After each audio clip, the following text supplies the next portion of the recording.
Good morning प्यारे बच्चों। Inter के रसायन में हम लोग अध्ययन कर रहे थे फिनालों का, और आप जान पाए कि फिनाल वे कार्बनिक यौगिक हैं, वे एरोमेटिक कार्बनिक यौगिक हैं जिनमें रिंग से हाइड्रॉक्सिल समूह OH जुड़ा रहता है। इनके नामकरण की दो पद्धतियाँ पिछले वीडियो में चर्चा हुई। Common system, IUPAC system. साधारण पद्धति में C6H5OH को फिनाल कहा जाता है, जिसमें बेंजीन वलय से एक OH जुड़ा रहता है।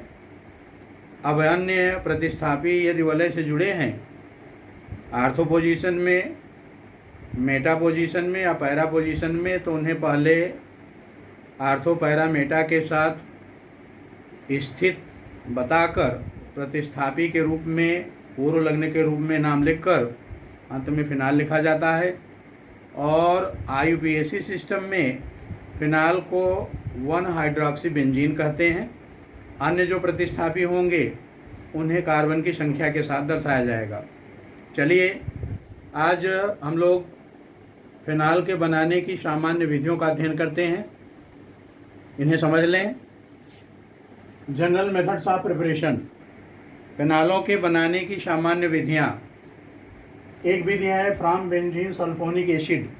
From benzene sulphonic acid, sulphonic समूह होता है SO3H।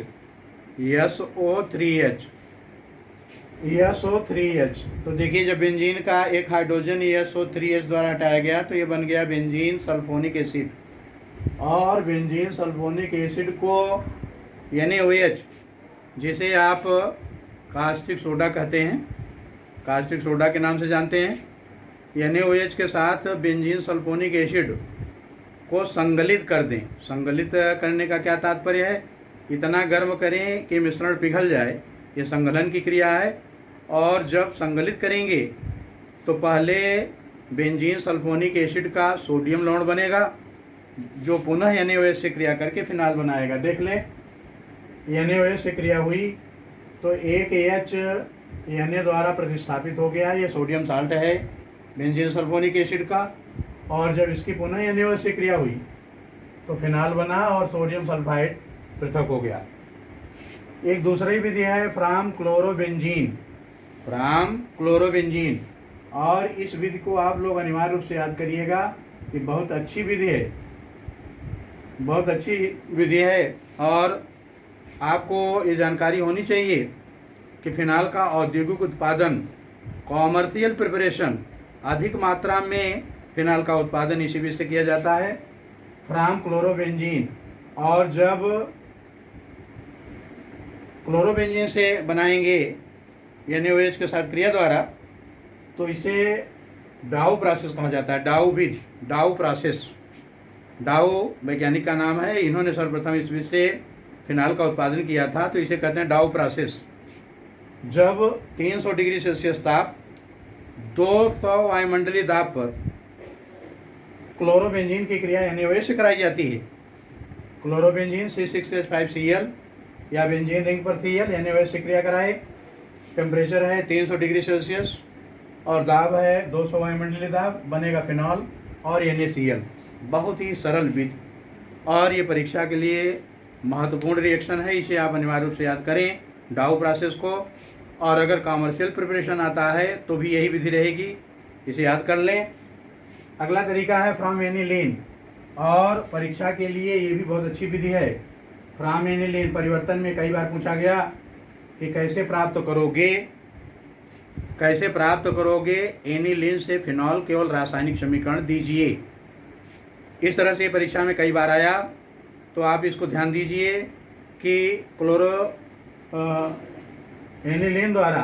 एनिलीन से फिनाल का उत्पादन कैसे किया जाएगा। और ये परिवर्तन की अच्छी अपक्रिया है। एनिलीन की पहले क्रिया कराई जाती है HNO2 से, HNO2, इसको नाइट्रस एसिड कहते हैं। लेकिन नाइट्रस एसिड HNO2 एक अस्थायी यौगिक है और इसे सांद्र अवस्था में बनाकर नहीं रखा जा सकता या इसका क्रिस्टलीकरण नहीं किया जा सकता। तो जब भी ज़रूरत पड़ती है तो HNO2 का उत्पादन करके तुरंत उपयोग में लाते हैं और ये बनता है NaNO2 और HCl द्वारा। इसलिए आप देख लीजिए रिएक्शन को, जहाँ लिखना चाहिए था HNO2 वहाँ लिखा है NaNO2 धन HCl। NaNO2 और HCl की क्रिया का अर्थ हुआ HNO2 से क्रिया। जब HNO2 से क्रिया कराएंगे, NaNO2 HCl के साथ क्रिया कराएंगे ठंडे में 0 से 5 डिग्री सेल्सियस ताप पर, तो बनेगा बेंजीन डाइजोनियम क्लोराइड।